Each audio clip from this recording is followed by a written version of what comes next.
country were dealing with the pandemic that was released from Wuhan. They've been worried about their lives, their livelihoods. Senator Roth got an email from Wu Ting, a person who was the consul, China's consul in Chicago. It landed in his email inbox. Ms. Wu stated that she was responsible for China-Wisconsin relations. The email included a draft resolution that she asked the senator to pass in this chamber praising China's response to the coronavirus. I want to just take a second to read a few excerpts. She wrote, "Whereas China's action has been critical to the global fight against the epidemic, and China has adapted unprecedented and rigorous measures for disease control and prevention, whereas China has been transparent and quick in sharing key information of the virus with the World Health Organization and the international community." Roger, rightfully, thankfully, deleted the email. Thought it was a hoax. I can tell you that the description, how she described the actions that the Chinese Communist Party took in response to the virus, were in fact all false. Of course, he got a follow-up email. She helpfully attached a revised version of the proposed resolution. And Roger wrote a one-word response. He said, "Nuts." That has a lot of American history, that word, and that response. And the chutzpah from an American who understood what it is that's in the best interest of our country. Look, the Chinese Communist Party knew early on how virulent the coronavirus was that originated in Wuhan. They did what authoritarian regimes do. They suppressed information, they censored, they disappeared courageous whistleblowers and journalists who tried to sound the alarm all across the world. And they allowed people from Wuhan to travel to Italy and abroad. Ms. Wu was asking that we, collectively, whitewash the culpability for a global pandemic that's killed more than 200,000 Americans, now nearly 1 million people across the globe, and has sent the global economy into a tailspin. Roger didn't take the bait. Instead, Roger presented a resolution stating that the Communist Party of China deliberately, intentionally misled the world on the Wuhan coronavirus. It's true. But here's my question, and here's where I want to launch today. How many of you would have seen that and thought something different? Or maybe even worked with her? I'm sure she's a nice person. It's an uncomfortable set of questions when we think about what the Chinese Communist Party is doing through their embassies here in the United States. But what happened here in Wisconsin is happening all across the world. It's happening all across the United States. It's happening in state houses all across America. In February of this year, I delivered a set of remarks to the National Governors Association about Chinese Communist Party influence operations right here inside the United States of America. And then subsequently, I organized a group. National Security Advisor O'Brien, FBI Director Chris Wray, Attorney General Bill Barr have all talked about this same set of challenges that we face here in the United States. I want to distinguish, importantly, two things. First, look, plenty of countries try to influence our politics and our culture, and there's nothing wrong with that. I'm not worried about the Alliance Francaise or the National Italian American Organization or an Irish group. They're fundamentally different than what the Chinese Communist Party is doing. It has a much more sinister view of this engagement. The party and its proxies aim to make Americans receptive to Beijing's form authoritarianism.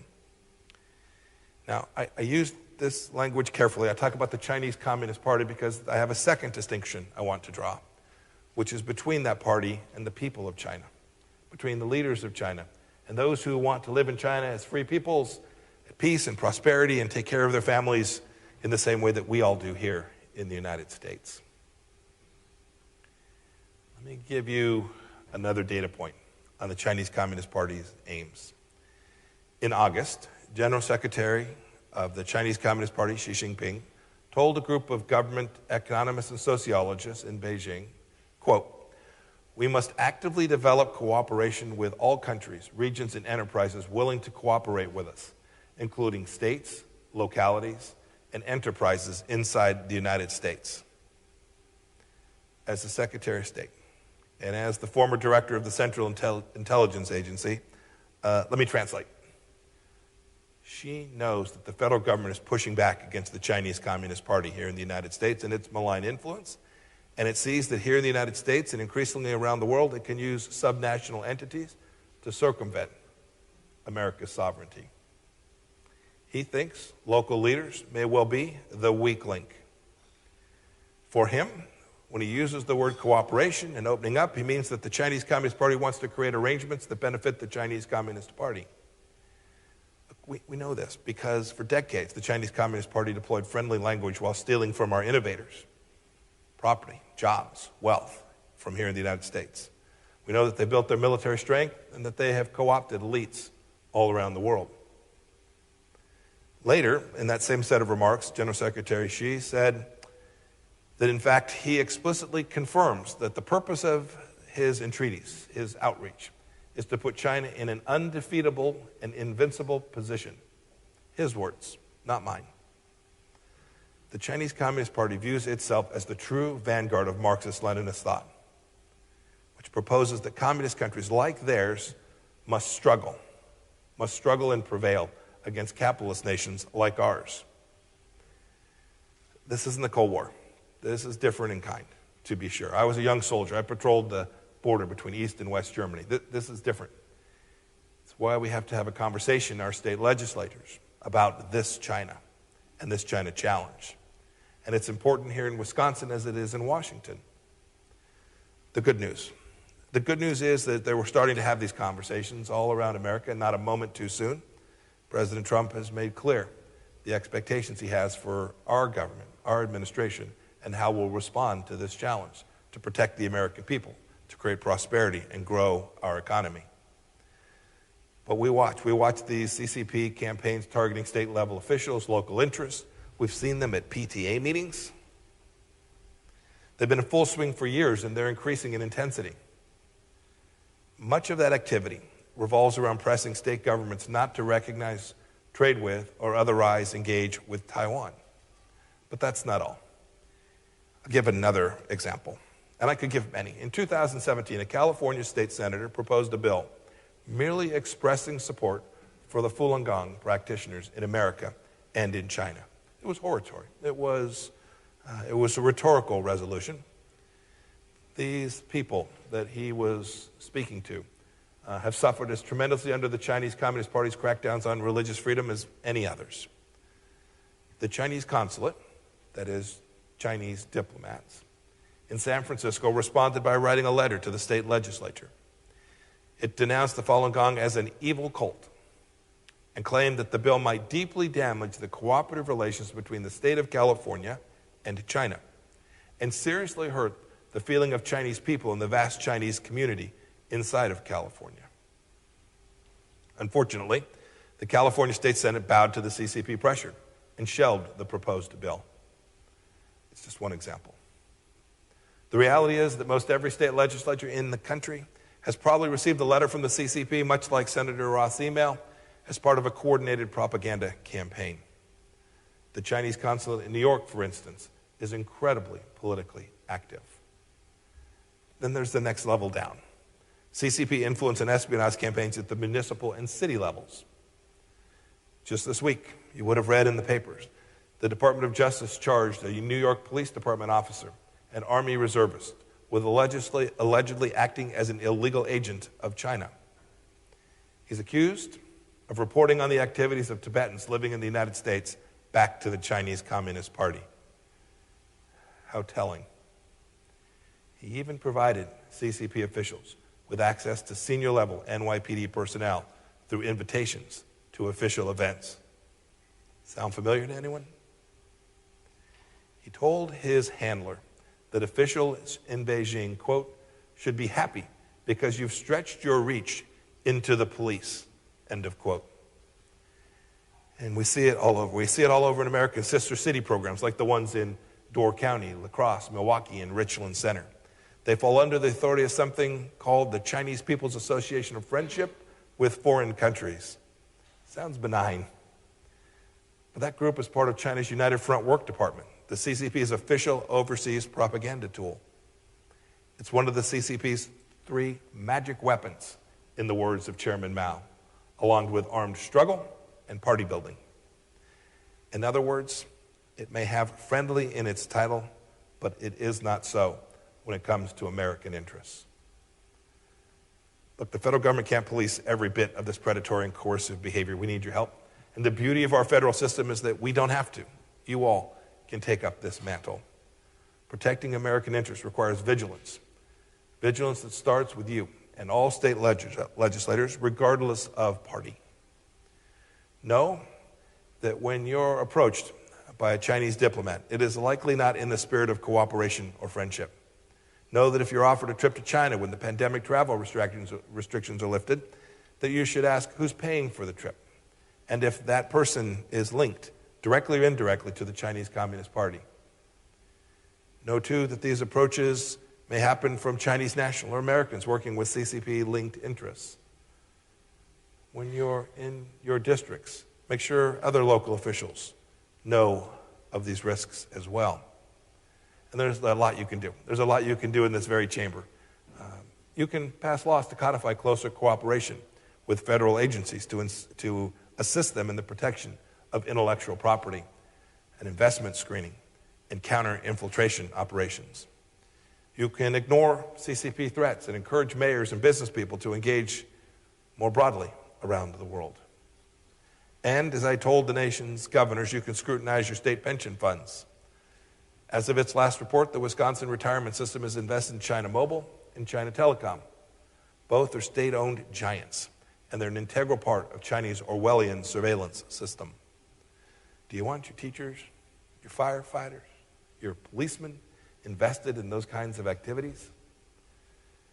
You can also work to ensure your state colleges aren't improperly influenced by CCP-linked organizations like the Confucius Institutes, and that pro-democracy students from China, Hong Kong, or Taiwan studying in Wisconsin are not harassed. We want them here. Make sure they're not being threatened by pro-Beijing elements on your campuses. Telling the truth about China isn't remotely partisan.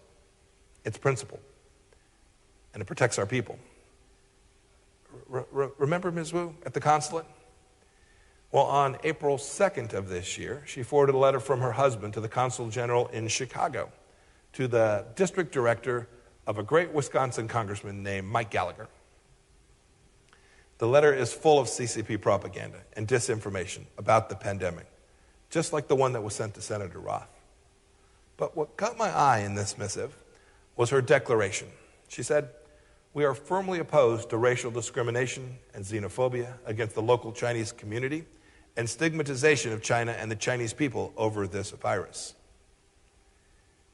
They try to shape the storyline. They want you to believe that America's righteous anger at the CCP over its handling of the coronavirus has something to do with race.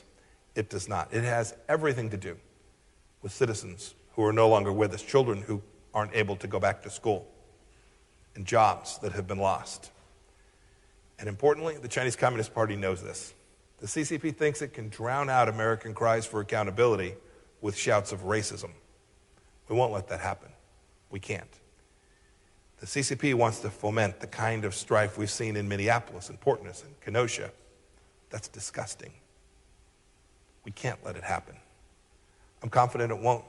I'm always an optimist about America. There's a reason that we remain the greatest nation in the history of civilization, because Beijing's best-laid plans are no match for American determination.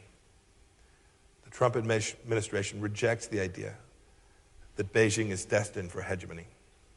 No top-down, totalitarian regime can ever best the ingenuity, will, power of the American people. We know that our system is more attractive to others. I see it wherever I go. People want to be connected to the United States of America. They want to join with us freely because they know that we too stand for freedom alongside them. And we're not going to allow the CCP to interfere in our domestic politics either. We put restriction on Chinese diplomats that mirror the ones American diplomats are subject to inside of China. It's remarkable. For years, our diplomats couldn't move around in Beijing, couldn't meet with local officials, while Chinese diplomats ran free all across our country. Fairness, reciprocity, equality, that's how diplomats will be treated in the Trump administration. We want to confirm American business is successful above all because of its moral standards. We've warned our businesses and universities to make sure that they aren't unwittingly supporting the mass human rights abuses happening in Xinjiang province right now even as we're here together today. Right now, the FBI opens a China-related intellectual property theft case about once every 10 hours. It's staggering. We, the State Department, just revoked visas for about 1,000 Chinese nationals suspected of raiding our intellectual property on university campuses all across America. We want to make sure we protect our children from the CCP's malign influence. We formally designated the Confucius Institute's U.S. headquarters as a foreign mission and encouraged universities to shutter the doors on these programs quickly. And right now, the State Department is reviewing the activities of two United Front Work Department organizations operating inside the United States. One, the U.S.-China Friendship Association, the other, the China Council for the Promotion of Peaceful Reunification. These organizations include or have apparently attempted to exert influence on groups all across the public sphere, including in our schools and our business associations, impacting local politicians, media outlets, and Chinese groups here inside the United States. We want to make sure that we get it all right, that we're fighting to protect our wallets, our hearts, our minds, and our freedoms. Each of us as public officials must never be complacent or complicit in the CCP's campaign to fracture American society and to silence American voices. Every one of us, and I know you'll join me in this, must stand up for our sovereignty and for our American values themselves. Democrat, Republican, Independent, you have a friend in the Trump administration to help you push back against the CCP's exploitation of our open society. Let's do this together for the American people and the future of the greatest democracy in history. Thanks for letting me be with you today. I look forward to taking some questions from you. We can have a good discussion.